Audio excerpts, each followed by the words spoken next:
Captain Ji-won Park stood in the center of the Galactic Council chamber and felt the weight of 12 alien species staring down at her. The chamber was enormous, built to make visitors feel small. Ancient crystalline walls rose hundreds of feet above, and the 12 council members sat on elevated platforms arranged in a circle. Their seats glowed with soft light, while she stood in the dark center like an accused criminal. She had been humanity's ambassador to the council for 5 years now. 5 long years of fighting for respect that never came. Today would be different. Today would be the last time she stood in this chamber. G1 activated the holographic projector in her hand. Images filled the air around her, showing data that her team had collected over the past 6 months. Energy signatures. Strange readings from the edge of the galaxy. Patterns that made her blood run cold when she first saw them. Honored council members, she began, keeping her voice steady and professional. What you see here is evidence of an awakening threat. We call it the Void Swarm. Our deep space sensors have detected massive energy spikes at the galactic rim. The pattern matches ancient records from your own archives. Records that speak of a force that nearly destroyed the galaxy 10,000 years ago. Elder Thalos of the Vendari species leaned forward on his platform. He was old even by his species standards. His scaled skin had turned almost white with age. When he spoke, his voice carried the tone of someone addressing a foolish child. Ambassador Park, humanity has been part of this council for only 50 years. We have governed this galaxy for 10,000. We know the difference between real threats and sensor malfunctions. Your species has a tendency toward panic. You see shadows and imagine monsters. Other council members made sounds of agreement. The Hrul representative clicked its mandibles in what G1 had learned was their version of laughter. The Athal High Counselor didn't even look up from the datapad he was reading.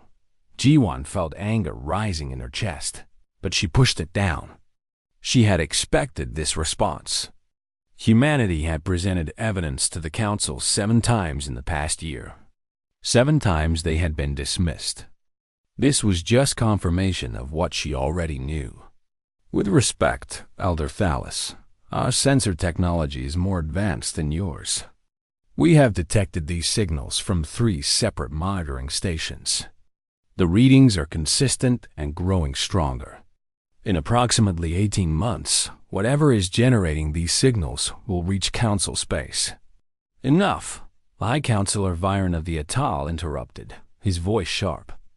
This council has more important matters to discuss than human hysteria. We have reviewed your data and found it unconvincing. Your request for emergency military preparation is denied. Aboard the human flagship Defiant, floating in orbit high above the council planet, Commander Hyan Nam watched the proceedings through a live holographic feed. He stood on the bridge of his ship, hands clasped behind his back, jaw tight with frustration. Around him, his crew worked quietly at their stations, but he could feel their tension. They were all watching, all waiting. They're not going to listen, his first officer said quietly beside him. No, Hyan agreed. They never do.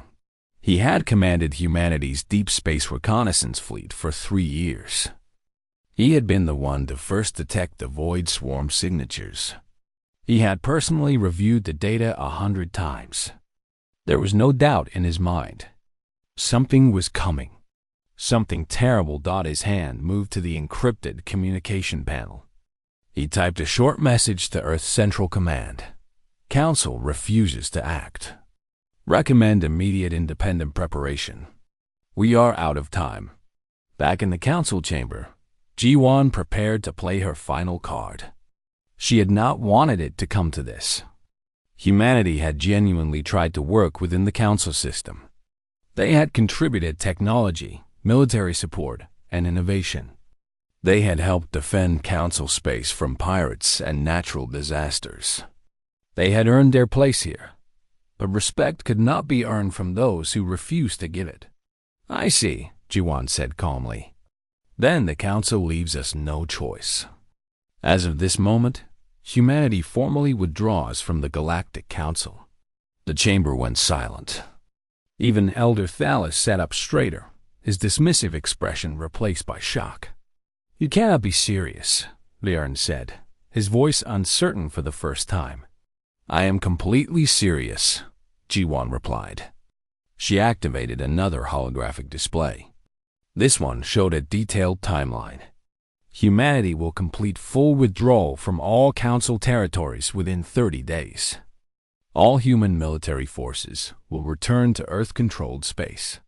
All defensive platforms we built will be deactivated. All technological agreements will be terminated. All shared research will be extracted from Council databases. She watched as the reality of her words sank in. The Council members looked at each other with growing alarm. For 50 years, humanity had been quietly integrated into every aspect of Council operations. Their ships patrolled borders. Their engineers maintained defense systems. Their scientists contributed to every major research project. The Council had grown dependent on human support without even realizing it. "This is madness," the Scree ambassador spoke up. Unlike the others, she sounded genuinely distressed rather than angry. "Ambassador Park, please reconsider. Your species has been a valuable partner." "A partner would be listened to," Ji-won replied, not unkindly. She had always respected the Scree. A partner's warnings would be taken seriously. "We are not partners here. We are tolerated. That is no longer acceptable." Elder Thales rose to his feet, his whole body trembling with emotion. "You are making a mistake. The Council offers protection, stability, access to resources. Without us, humanity will be isolated and vulnerable." Ji-won allowed herself a small smile. "Elder Thales, for the past 2 years, humanity has defended 3 of your border regions alone because you refused to commit forces there. We built a quantum communication network that connects half your worlds. We developed the medical technology that saved millions during the Crimson Plague outbreak. We have not been protected by this Council. We have been protecting it." She began walking toward the chamber exit. Her footsteps echoed in the enormous space. Behind her, Council members erupted in argument. Some calling for her to stop, others insisting humanity was bluffing. Still others panicking about what withdrawal would mean. At the massive doors. Ji-won stopped and turned back one final time. "You were warned," she said, her voice cutting through the chaos. "You were given evidence. You chose to ignore it because it came from humans. When the darkness comes to your worlds, when your people are dying and your fleets are burning, do not expect us to save you. You made your choice. We are making ours." She walked through the doors, and they sealed behind her with a sound like thunder. Aboard the Defiant, Commander Hyan watched her exit and nodded slowly. He turned to his communications officer. "Send the signal to all human vessels. Operation Exodus begins now. Recall every ship, every station, every citizen. We are going home." Across Council space, human ships began receiving the same message. After 50 years of trying to find their place among the stars as part of the Galactic Council, humanity was leaving. The galaxy would have to face what came next without them. The question was whether the galaxy could survive that choice. Admiral Soman Choi stood on the observation deck of the transport carrier, Liberation, and watched as another colony ship departed from the human settlement on Arcturus 7. The massive vessel, carrying 15,000 colonists and everything they could pack, fired its engines and began the long journey back to Earth-controlled space. It was the 43rd ship to leave this world in the past week. She had been promoted to Admiral specifically for this task. Operation Exodus, they called it. The largest organized withdrawal in galactic history. Over 300 human colonies scattered across Council space, all being evacuated simultaneously. Millions of people pulling up roots and going home. Status report, she said to her aide, a young officer named Junho. Arcturus 7 evacuation is 70% complete, Admiral. New Sol colony finished yesterday. Harmony Station will be cleared by tomorrow morning. We are on schedule. Soman nodded but felt no satisfaction. On schedule meant efficient, but it did not mean easy. These people had built lives here. Children had been born on these worlds who had never seen Earth. They were leaving behind homes, businesses, graves of loved ones. All because the Council could not set aside its pride long enough to listen to reason down on the planet's surface. She knew human engineers were already beginning the shutdown sequence on the defensive platforms. Humanity had built orbital defense networks around dozens of Council worlds. They had done it quietly and efficiently, asking for nothing in return except the hope that their contributions would be valued. Now those same platforms were being powered down and stripped of their most critical components. The galaxy would be less safe without them, but that was no longer humanity's problem. On the other side of Council space, Dr. Minho Kang sat in the central data facility on Research Station Kepler. Around him, servers hummed with activity as his team worked to extract every piece of human research from the Council's shared database. It was delicate work. Humanity had contributed to thousands of projects over 5 decades. Their data was interwoven with Council research, and separating it without corruption required precision. How much longer? Asked his colleague, Dr. Yunji, looking exhausted after 3 days of continuous work. Another 6 hours for the medical database. Then we moved to quantum physics and stellar cartography. Maybe 2 more days total. Minho rubbed his tired eyes and looked at the data flowing across his screens. So much knowledge. Cures for diseases. New propulsion theories. Advanced manufacturing techniques. All developed with human creativity and innovation. The Council had taken it for granted, assuming it would always be freely shared. They were about to learn otherwise. His communication panel blinked. An incoming message from Council Scientific Authority, marked urgent. He almost ignored it, but decided to read it anyway.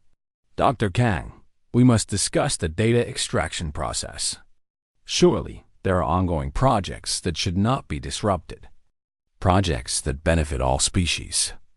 Can we negotiate an exception for critical research? Minho read the message twice and then deleted it without responding. There had been a time when he would have been willing to talk, to find compromise. But he remembered too clearly the Council Science Committee meeting 2 years ago, where his proposal for a joint quantum communication upgrade had been rejected as unnecessary human tinkering. That same technology was now what kept half the Council's emergency services functioning. No, there would be no exceptions. Captain Danby Lee piloted her diplomatic courier ship through the busy space lanes around the Council capital world. She had just finished closing the human embassy, a task that felt surreal after years of working there. The building now stood empty, all files deleted, all equipment removed. Only the physical structure remained, and she suspected the Council would turn it into something else within a month, erasing any evidence that humanity had ever been there. But not all of Danby's final missions were about closing doors. Some were about keeping secret windows open. Her ship approached a quiet orbital station on the far side of the planet. She docked carefully and made her way to a private meeting room. Waiting for her was Ambassador Kiris of the Scree, her insectoid features showing clear distress. The Scree had always been friendly to humanity, had always voted in support of human proposals when others refused. Captain Lee, Kiris said, a translation device rendering her clicking speech into standard language. Please tell me there is a way to prevent this. Danby sat down across from her. I wish there was, Ambassador, but the decision has been made at the highest levels. Humanity is withdrawing. This is disaster. The Scree have benefited greatly from human partnership. Your medical technology saved millions of our young during the plague. Your defensive coordination keeps our border world safe. Without you, Kiris trailed off, her mandibles clicking in agitation. I know, Danby said softly. And humanity does not forget its friends. That is why I am here. Officially, all diplomatic channels are closing. Unofficially, I am authorized to establish a secure communication link directly between Earth and the Scree homeworld. No council knowledge. No council interference. Kiris went very still. You would do this? Even as you leave? The Scree stood with us when others mocked us. That matters. We will not abandon our friends, even if we must abandon the council. They spent the next hour setting up encrypted communication protocols. It was technically against council law for member species to maintain secret diplomatic channels with non-members. But in 30 days, humanity would not be a member anymore. And what the council did not know could not hurt the SKRII. As Danby prepared to leave. Kiris touched her arm gently with a delicate limb.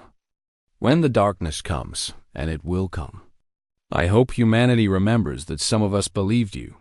The words stayed with Danby as she flew her ship away from council space for the last time.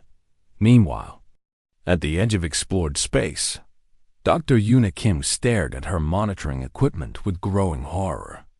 The research station where she worked was one of humanity's furthest outposts, positioned specifically to watch the galactic rim. For months, she had been tracking the Void Swarm energy signatures. Now, those signatures were doing something new. They were multiplying. Run the calculation again, she told her assistant.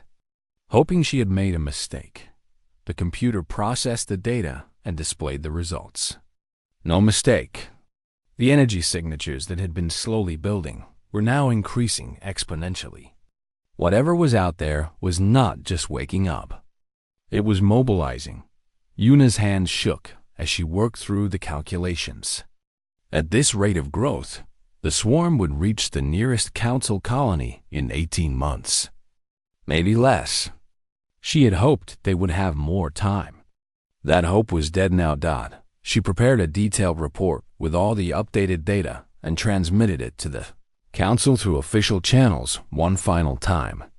It was the right thing to do, even knowing they would ignore it. Even knowing that in a few days, this station would be evacuated and her monitoring equipment shut down. The response came back within an hour. A form letter thanking her for her submission and informing her that the Council Science Authority had reviewed similar data and found it not credible. She wanted to scream. She wanted to reach through the communication system and shake these fools until they understood. Instead, she sent a copy of everything to Earth Command with a priority flag and began packing her equipment. Commander Hyan received Yuna's report while overseeing the final withdrawal from the frontier territories. He read it carefully, then read it again. The news was worse than he had feared. Much worse. He stood on the bridge of the Defiant and looked out at the stars. Somewhere out there, something ancient and terrible was stirring. The council did not believe it. But Hyan had spent his entire career learning to trust his instincts, and his instincts were screaming danger. Communications open a channel to Earth Command. Priority Alpha. When the channel opened, he did not waste time with pleasantries. This is Commander Hyan. I am transmitting updated Void Swarm data from Dr. Kim's station. Threat assessment has increased significantly. Recommend we accelerate defense preparation immediately upon return to Earth space. The response was immediate. Acknowledged, Commander. How bad is it? Hyan looked at the data one more time before answering. Bad enough that leaving the council might not save us. Whatever is coming will not stop at their borders. 3 weeks later, the last human ship departed council space. Admiral Soman watched from the bridge of the Liberation as the final transport cleared the boundary marker that separated council territory from neutral space. Behind them, hundreds of worlds that had been protected by human technology and human sacrifice. Ahead, the long journey home. "That is everyone, Admiral," Junho reported. "All colonies evacuated. All military assets withdrawn. Operation Exodus is complete." Soman nodded slowly. Around her, the bridge crew was quiet. There should have been celebration, perhaps relief that such a massive operation had been completed without major incident. Instead, there was only a sense of sadness and something else. Foreboding dawed because they all knew what was coming. They had seen the data. They knew the Council was not ready, and in 18 months, maybe less, the galaxy would learn the price of ignoring humanity's warnings. The colony of Theta Veris disappeared on Tuesday morning. One moment, the orbital monitoring station detected normal activity on the surface. Mining operations proceeding normally. Cities functioning as expected.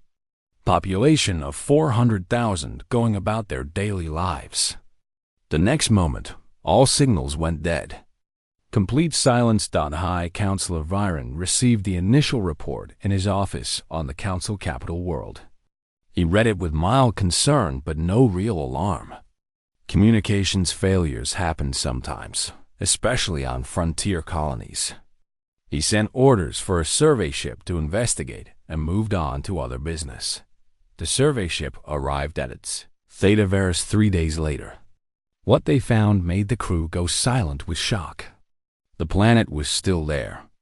The cities were still there. But everything was gray. The buildings, the vehicles, the ground itself had turned the color of ash. And there was not a single living thing anywhere on the world. Not a person, not an animal, not even bacteria. All life had been consumed completely, leaving only empty structures standing like tombstones. The survey ship captain transmitted his findings back to the Council, his voice shaking with fear. "It is like something drained all the energy from everything living, pulled it right out and left nothing behind. I have never seen anything like this." When Viren read that report, he felt cold understanding wash over him. He immediately called for an emergency council session. But before it could be convened, 2 more colonies went silent. Then 5 more. Then 12. The Void Swarm had arrived. Elder Thalos stood in the council chamber and watched the tactical display with mounting horror. Red markers indicated colonies that had gone silent. Yellow markers showed colonies under evacuation. Green markers were colonies still safe, but that green was shrinking rapidly. The pattern of attack was becoming clear now. The swarm was moving inward from the galactic rim, consuming everything in its path. "We need to mobilize the defense fleets," the Hurl representative was saying, its voice no longer carrying any trace of the arrogance it had shown months ago. "Send everything we have to the frontier." "We are trying," Viren replied, and for the first time in his long career, he sounded uncertain. "But we are experiencing significant problems with fleet coordination. Our tactical systems keep malfunctioning. The defense platforms around border worlds are offline. Our long-range communication network has degraded." "How is that possible?" demanded the Atal military commander. Nobody wanted to say it out loud, but they all knew. For 50 years, human engineers had maintained those systems. Human technicians had kept them running smoothly. Human innovation had upgraded them constantly. Now humanity was gone, and the infrastructure they had left behind was falling apart without their expertise. The first major fleet engagement happened at the Krillak system. The Council assembled 3 full battle fleets, over 200 ships in total. It was an impressive force by any standard. They met the Void Swarm in high orbit around the system's 4th planet. The battle lasted 11 hours. The swarm appeared as thousands of dark shapes against the stars, organic machines that moved with disturbing coordination. They had no visible weapons, but when they got close to Council ships, they simply absorbed them. Hulls cracked and crumbled. Energy shields collapsed. Entire vessels turned gray and lifeless. The Council fleets tried every tactic they knew. Concentrated fire, dispersed formations, hit and run attacks. Nothing worked. The swarm adapted to each strategy within minutes, learning and evolving in real time.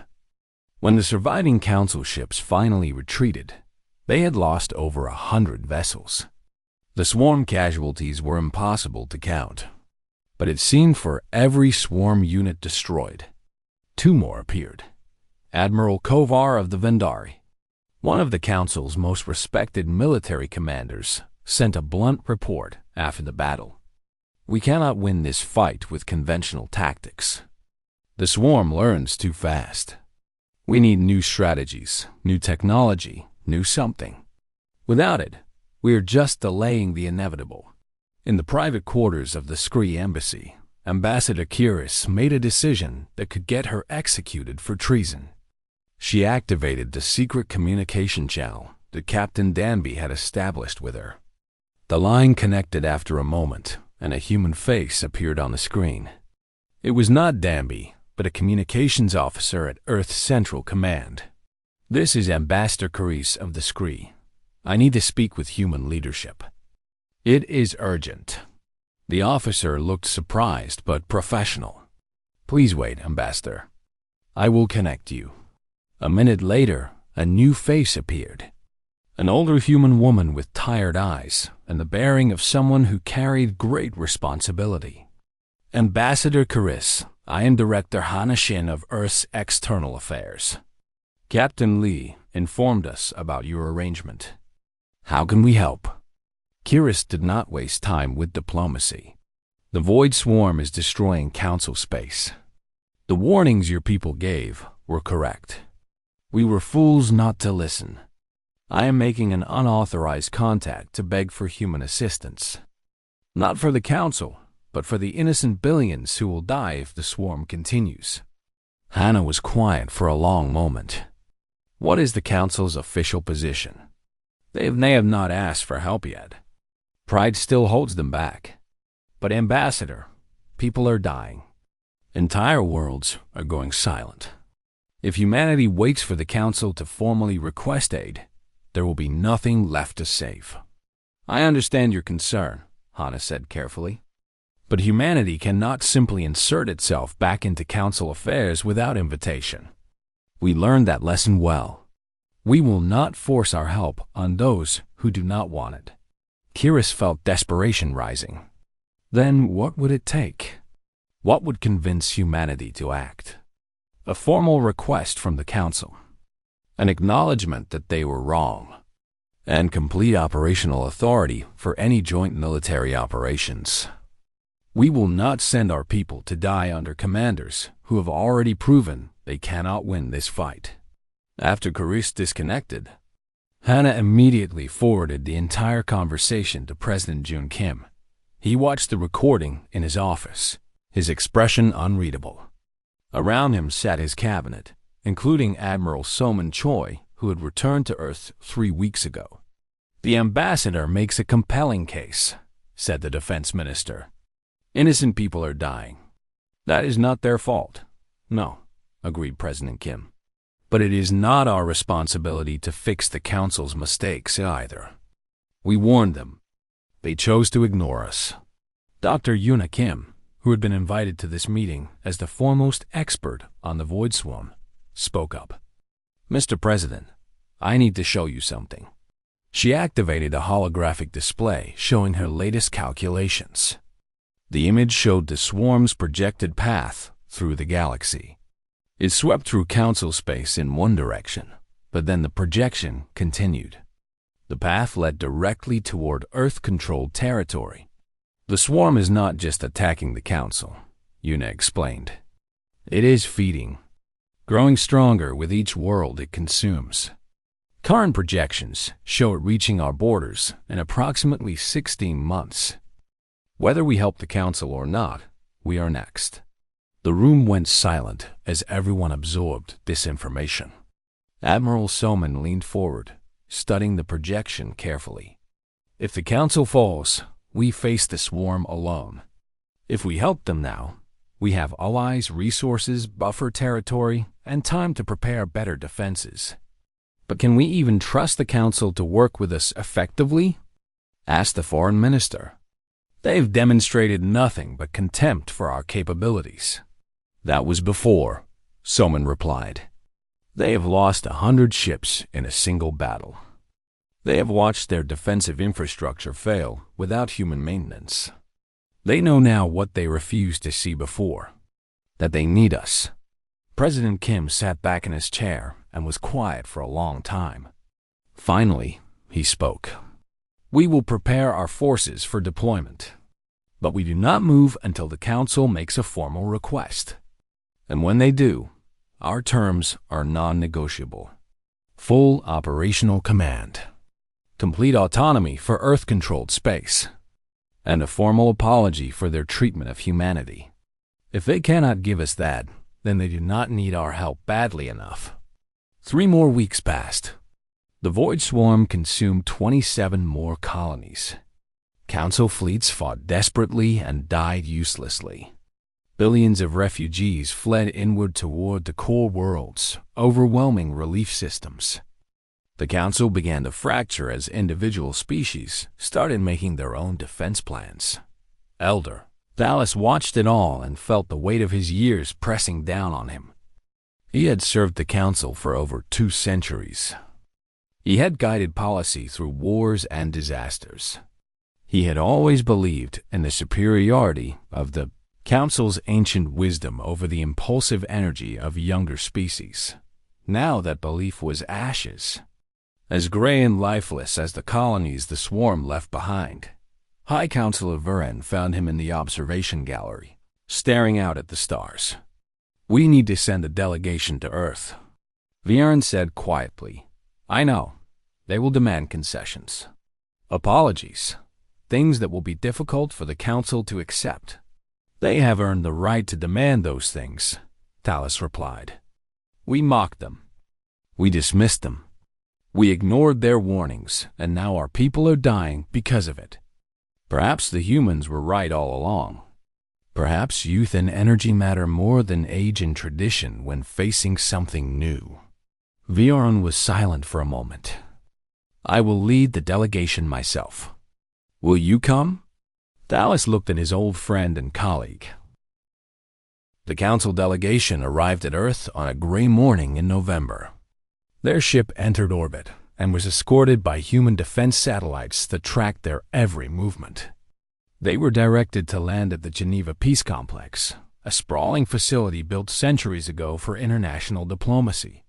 The symbolism was not lost on anyone. This was where humans negotiated with each other. Now the aliens would negotiate here too.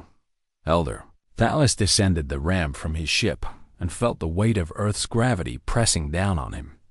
It was heavier than his homeworld, and at his age, he felt every bit of it. High Counselor Viren walked beside him, along with 6 other council representatives. They had come expecting immediate audience. Instead, they were met by a junior diplomatic officer who informed them politely that Earth's leadership was occupied with other matters and would meet with them when time permitted. 3 days passed. 3 days spent in comfortable but isolated quarters. They were given excellent food, access to entertainment systems, and complete records of the swarm's advance that they could review on secure terminals. But they were not given what they had come for. An audience with Earth's government. On the 3rd night, Viren found Thales standing at a window, looking out over the lights of Geneva below. This is calculated, Viren said quietly. They are making us wait deliberately, making us understand what it feels like to be ignored. Yes, Thales replied, and they are right to do it. We made them wait for audiences. We delayed their presentations. We dismissed their concerns without real consideration. Now we know how that feels. You have grown soft in your old age. Thales, no. I have simply lived long enough to recognize when I have been a fool. On the morning of the 4th day, they were finally summoned. The delegation was led through the Peace Complex to a large conference room. Windows along one wall showed the mountains beyond Geneva, their peaks covered in early snow. The room was designed for human comfort, with chairs sized for human bodies and temperature set for human preferences. The council delegation would have to adapt to Earth's environment, not the other way around. Admiral Ji-won Park entered first, followed by President Jun Kim and several other senior human officials. Ji-won had been promoted since the council last saw her, her uniform now showing admiral's insignia. She looked older somehow, though only months had passed. The burden of command had marked her. "Council members," President Kim said, taking his seat at the head of the human side of the table. "Thank you for your patience. We have been busy preparing our defenses for the threat you assured us did not exist." Taoist heard the quiet anger in those words. This was not going to be easy. Viren began the negotiation because that was his role. President Kim, Admiral Park, honored delegates. "We come before you with humility and urgency. The Void Swarm is destroying council space. We have lost 53 colonies and over 100 military vessels. Our fleets cannot stop them. We need your help." "You need our help," Ji-won repeated, her voice flat. "The same help you mocked 6 months ago when we warned you this was coming." "We were wrong," Dallas said, speaking up for the first time. "I was wrong. I dismissed your warnings as human panic and paranoia. I believed our ancient knowledge was superior to your modern sensors. I watched good people die because of that arrogance. I am here to admit that fault and to ask for your assistance despite my failures." The room went quiet. A formal admission of error from an elder of the council was unprecedented. Even the humans seemed surprised by it. President Kim studied Thalis for a long moment. "Your honesty is appreciated, Elder. But humanity is not in the business of charity rescue missions. If we commit our forces to this fight, our people will die. I need to know that those deaths will mean something, that we will not be sending our soldiers to follow orders from commanders who have already proven they cannot win." "What are your terms?" Viren asked, though he clearly knew this question was coming. Ji-won pulled up a holographic document and displayed it in the center of the table. "First, a formal public apology from the council acknowledging that humanity's warnings were correct and that your dismissal of those warnings was an error.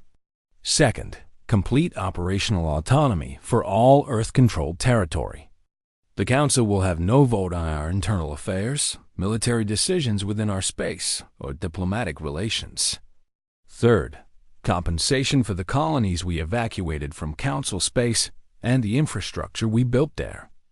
And fourth, if we engage in joint military operations, all forces will operate under human tactical command."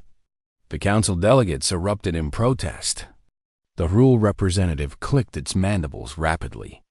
"You cannot seriously expect the council to surrender military command to humans." "I expect nothing," Ji-won replied coolly. "These are our terms. Accept them or do not. But understand this clearly. We are not asking to be part of your council again.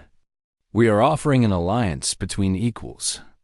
If you cannot see us as equals, then you do not need our help badly enough." She stood up as if to leave. The gesture was deliberate, a mirror of her exit from the council chamber months ago. President Kim and the other human delegates also stood. "Wait," said a voice from the council side. It was Cerise, a junior counselor from the Alani species. She was young for a council representative, barely a century old. "Please, wait." Ji-won paused but did not sit down. Cerise looked at her senior colleagues, then back at the humans. "My homeworld is in the swarm's path. We have 3 months, maybe 4, before it reaches us. 6 billion people live there. Everything I have ever known. Everyone I love. Pride is a luxury we cannot afford. If humanity demands operational command, give it to them. If they want autonomy, granted. If they require compensation, pay it. Because without their help, my world dies. And 100 others with it. Her voice broke on the last words. Around the table, other council representatives were quiet. They all had homeworlds in danger. They all had people they could not save alone.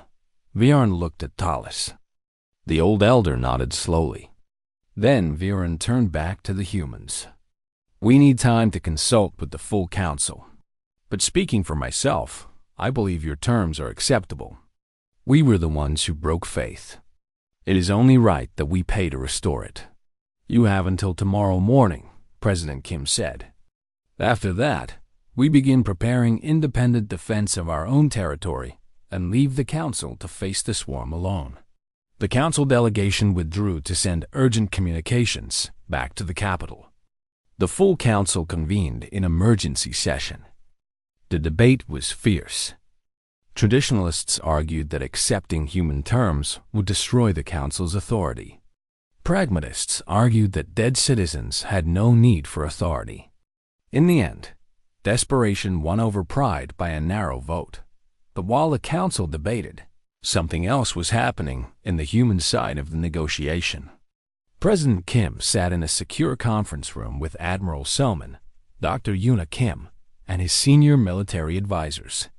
Can we actually win this fight?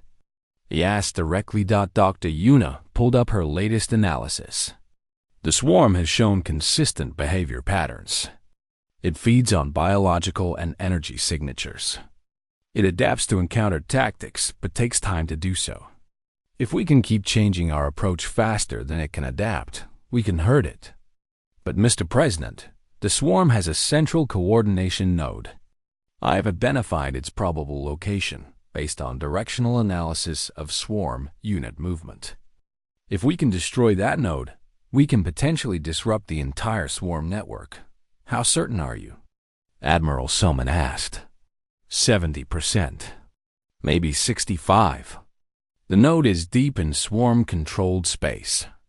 Any strike force sent to destroy it would face overwhelming opposition. Current models suggest less than 30% chance of the strike force surviving the mission. The room was quiet as everyone processed this information.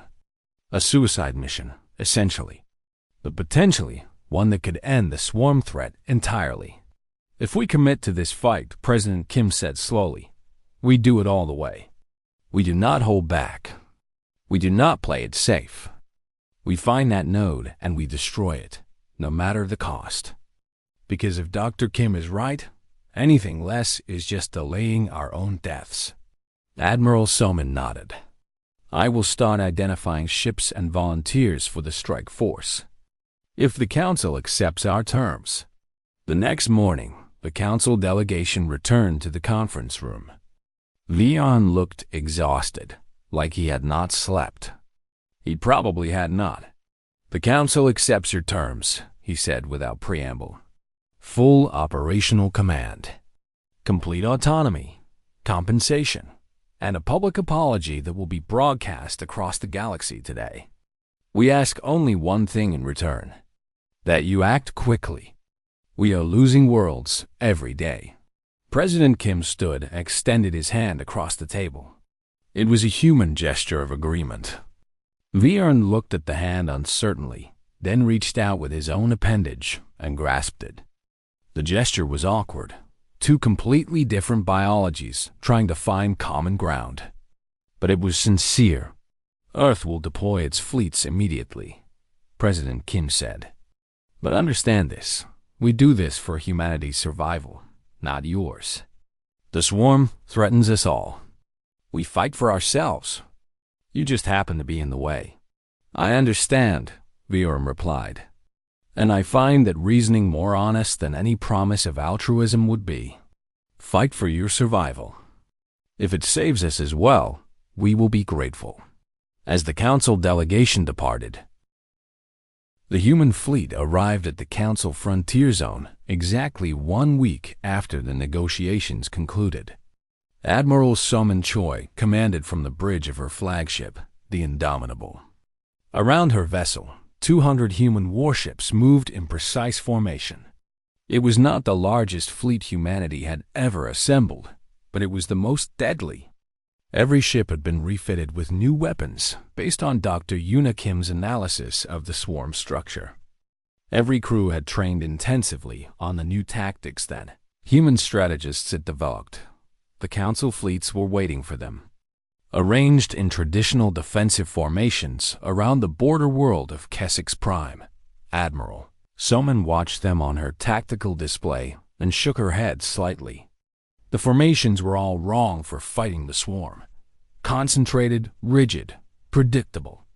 The swarm would tear through them like they had torn through every other Council fleet, but that was about to change.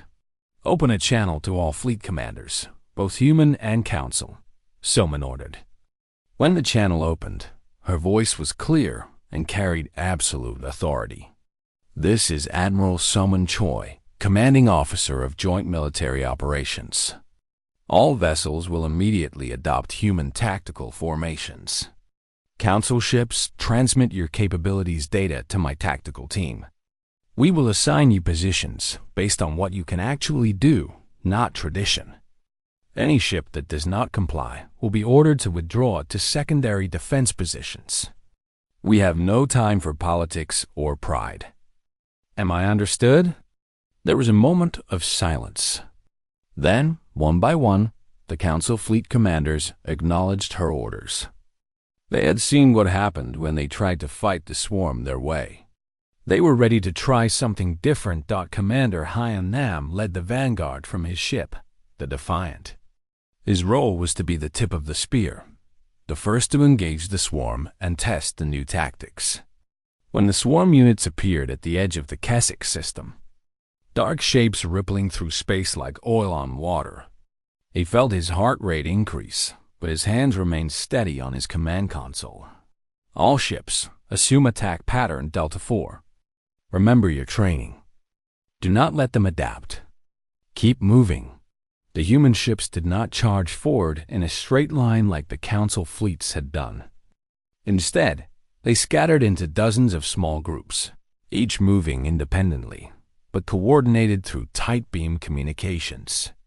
They hit the swarm from multiple angles simultaneously, fired weapons for 30 seconds, then disengaged and regrouped in completely different formations. The swarm tried to adapt, tried to predict the pattern, but there was no pattern. Every attack was different. Every approach was unique. The human ships were smaller and more maneuverable than Council vessels, designed for exactly this kind of fluid combat. And it worked. When the battle ended 6 hours later, the swarm had lost significant units. The human fleet had taken casualties, but manageable ones. 12 ships destroyed, 40 damaged. It was a victory, the first real victory anyone had achieved against the swarm. On the surface of Kessex Prime, millions of civilians watched the battle in the sky and wept with relief. They had been evacuating when the human fleet arrived. Now they could stay. They were safe. But Hyan knew this was only the beginning. He stood on his bridge and looked at the tactical reports. "We hurt them," he said to his first officer. "But hurting them is not enough. We need to kill them completely." Dr. Minho Kang was aboard a specialized research vessel that followed behind the combat fleets. After each engagement, his team would analyze the wreckage of destroyed swarm units. The work was dangerous because sometimes the units were not completely dead, but it was necessary. Each piece of swarm technology they recovered brought them closer to understanding how to destroy it completely. 3 weeks into the campaign, Minho made a critical discovery. Inside one of the swarm units, he found a crystalline structure unlike anything else in the machine. It pulsed with faint energy even after the unit was destroyed. "This is it," he said, his voice shaking with excitement. "This is how they communicate. Every unit has one of these crystals. They're all connected, all receiving instructions from somewhere." He immediately sent his findings to Dr. Yuna Kim, who was working on Earth to locate the swarm's central coordination node. When she saw Minho's data, the pieces finally clicked together. The node is not just coordinating them, she realized. It is controlling them directly through quantum entanglement. That is why destroying individual units does not slow the swarm down. Every unit that survives just reconnects to the node and continues fighting. But if we destroy the node itself, the entire swarm would become uncoordinated, finished the physicist working with her. They would still be dangerous, but they would not be organized. We could defeat them in detail. Yuna worked for 3 days straight, barely sleeping, running calculations based on the movement patterns of every swarm engagement. Finally, she had it. The location of the central node, deep in swarm-controlled space, surrounded by thousands of enemy units. When Admiral Somin received Yuna's report, she called an emergency meeting of her senior commanders. They gathered in the briefing room of the Indomitable, looking at the holographic display that showed the node's location and the forces protecting it. "This is a suicide mission," said Captain Danby Lee bluntly. She had been given command of one of the fleet's fastest destroyers for this campaign. "Even if we can fight through to reach the node, the chances of anyone making it back are close to zero." "I know," someone replied. "That is why I am asking for volunteers only. No one will be ordered to go on this mission. But I need 50 ships. 50 crews willing to fly into the heart of the swarm, knowing they probably will not return." The room was silent for a moment. Then Hyan stood up. The defiant volunteers. Danby stood next. "My ship is in." One by one, every commander in the room stood. Not 50 volunteers. Every single ship commander in the human fleet was willing to go. Somin felt her throat tighten with emotion. "I can only take 50. The rest need to stay here and hold the line in case we fail. Captain Junho will select the strike force based on ship capabilities and tactical requirements." The next day, the strike force launched. 50 human warships, the best crews humanity had, flying toward what they all knew was likely their deaths. Council forces watched them go with something that looked like Engineer Hana Shin served on the Defiant as Hyan's chief engineer. As they penetrated deeper into swarm space, the attacks grew more intense. Swarm units swarmed them from all directions. The human ships fought desperately, covering each other, sacrificing themselves to let others advance. Captain Danby Lee's destroyer took critical damage protecting the Defiant. Her ship's reactor was failing, life support was gone, and her crew was evacuating to life pods. She transmitted one final message to Hyan. "The path is clear. Get to that node and destroy it. Make this count." Then her ship exploded as its reactor went critical, taking out dozens of swarm units in the blast. The remaining strike force pushed forward through the gap she had created. They lost 15 ships reaching the node. 20 more were destroyed or disabled in the approach. When the Defiant and 14 other vessels finally broke through to visual range of the node itself, they saw it clearly for the first time. It was massive, a structure bigger than a moon, covered in crystalline growths that pulsed with sickly light. Thousands of swarm units orbited it like a protective shell. Hyan knew there was no way all 15 ships would get through. But they did not need all 15. They needed just one. "All ships, this is Commander Hyan. Focus all fire on the node's lower hemisphere. Create an opening. The Defiant will make the final run." The 14 other ships moved into position and opened fire with everything they had. The node's defenses activated, powerful beams of energy that cut through hulls like paper. One by one, the human ships were destroyed. But their sacrifice created what Hyan needed: a momentary gap in the defenses. "Engineer Shin," Hyan said calmly, "redirect all power to engines. Shut down everything else. Life support, weapons, shields, everything. I need maximum speed. Hannah's hands moved across her console. Understood, Commander. Reactor at 130% capacity. You have 90 seconds before containment fails. The Defiant accelerated toward the node. On the bridge, alarms shrieked warnings. The ship's hull groaned under stress. Hyon gripped his command chair and watched the node grow larger on his screens. 70 seconds. Swarm units moved to intercept. 60 seconds. The node's defensive beams locked onto the Defiant. 50 seconds. Hull breaches on 3 decks. The ship was coming apart. 30 seconds. The reactor was critical. There was no way to stop it now. 20 seconds. The bridge crew remained at their stations. No one ran. No one panicked. 10 seconds. Hyon looked at his crew one final time. It has been an honor serving with you all. The Defiant crashed into the node's core, and its antimatter reactor detonated. The explosion cascaded through the node's crystalline structure, shattering the quantum connections that controlled every swarm unit in the galaxy. The blast was so powerful it could be seen from ships hundreds of light years away. On the bridge of the Indomitable, Admiral Soman watched it happen. Tears ran down her face as she saw the Defiant signal disappear from her tactical display. Then, across the entire battlefield, something incredible happened.